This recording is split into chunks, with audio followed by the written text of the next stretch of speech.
Hello champions, I am Chandan Biswas and in this video we are going to learn about carbocations. Carbocations are essentially a reaction intermediate which we encounter very frequently during different kinds of reaction mechanisms. These are formed in between the reaction process. So we have to learn about how they behave and how they influence different kinds of mechanism and the major impact on the final product. So carbocations are essentially a carbon intermediate which has 3 bond pairs with a positive charge on the carbon atom. So which means that it can be looking like this, where we can see the 3 bond pairs on one single carbon and carbon carrying the plus charge. And these 3 bonds are sigma, right? So we can also have different kind of carbocations where we have this, where we see has 2 sigma bonds and 1 pi bond, which is essentially another way of saying that there are 3 bond pairs and a plus charge on the carbon atom. So these are one of the few examples how the carbocations look like. Let's try to understand some different examples. As you can see, this is methyl carbocation, ethyl carbocation, butyl carbocation, tert butyl carbocation, and so on. Different kinds of carbocations are there. So therefore these are essentially the carbon with 3 bond pairs carrying 1 positive charge. Now let's try to understand the characteristics of carbocations.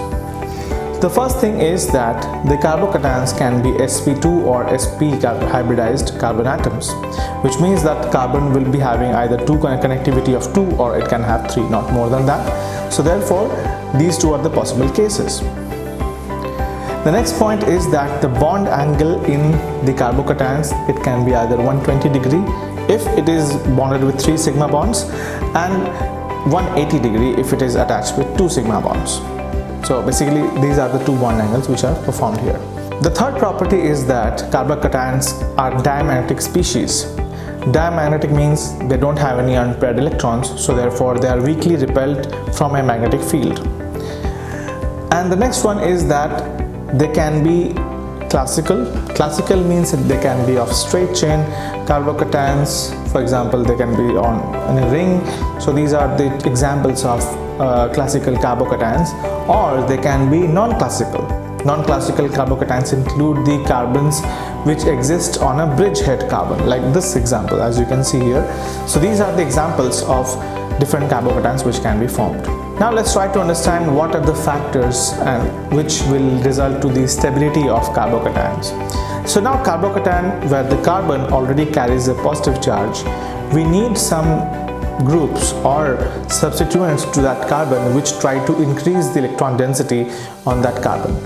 So what are the features which will help to disperse the positive charge over a bigger range, or it can either increase the electron density on a carbon? What are the effects? Let's try to figure out. The first one is presence of plus I effect groups.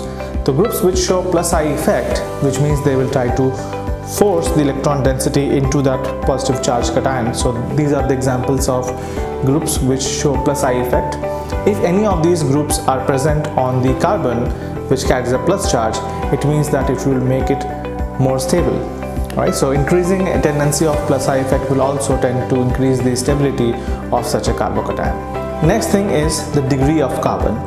Now the degree of carbon essentially means that the number of carbon attached to that particular carbon which carries the positive charge.